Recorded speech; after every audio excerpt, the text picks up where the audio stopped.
संविधान प्रतिकृतीच्या विटंबनेनंतर परभणीमध्ये बंदची हाक देण्यात आली। दलित संघटनांकडून परभणी बंदची हाक दिली गेली आणि आता एक आक्रमक पवित्रा या संघटनांनी घेतलाय।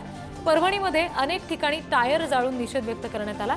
मनोरुग्ण व्यक्तीने संविधान प्रतिकृतीची विटंबना केल्याचा आरोप या सगळ्या दरम्यान केला गेलाय। जिल्हाधिकारी, अपर पोलीस अधीक्षक यांनी मात्र सगळ्या नागरिकांनी शांत राहावं असं आवाहन केलेलं आहे। आणखी तपशील आपण घेणार आहोत प्रतिनिधी अक्षय मुंडे यांच्याकडून। अक्षय, सध्याच्या क्षणाला परभणीत नेमकी काय परिस्थिती आहे? शांतता पाहायला मिळतेय का? काल संध्याकाळच्या सुमारास एका मातेकडून संविधानाच्या प्रतिकृतीची अवमान केला। त्यानंतर भीमाने रस्त्यावर उतरले, त्यांनी प्रचंड असे आपली रोष व्यक्त केला। त्यानंतर त्यांनी परभणी रेल्वे स्टेशन गाठून नंदीग्राम एक्सप्रेस अर्धा तास अडवून धरली होती। पोलीस प्रशासनाकडून शर्थीचे प्रयत्न केल्यानंतर देखील रात्री उशिरापर्यंत परभणी शहरामध्ये जाळपोळीच्या घटना सुरूच होत्या।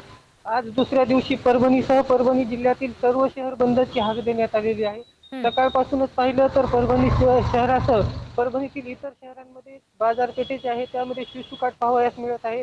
एकंदरीतच पाहता आता परभणी जिल्ह्यामध्ये तणावाची परिस्थिती निर्माण झालेली आहे। जी आतापर्यंत जर पाहिलं तर या घटनेमध्ये पोलीस प्रशासनाकडून नागरिकांना शांततेचे आवाहन करण्यात आले आहे। स्वतः जिल्हाधिकारी रघुनाथ गावडे असतील, अप्पर पोलीस अधीक्षक काळे असतील, यांनी देखील नागरिकांना आवाहन केले आहे की तुम्ही शांतता जी निश्चित। आणि त्याच्यामुळे आता तिथे नेमकं कशा पद्धतीने नागरिक हे प्रकरण हाताळतात हे पाहणं महत्त्वाचं असेल।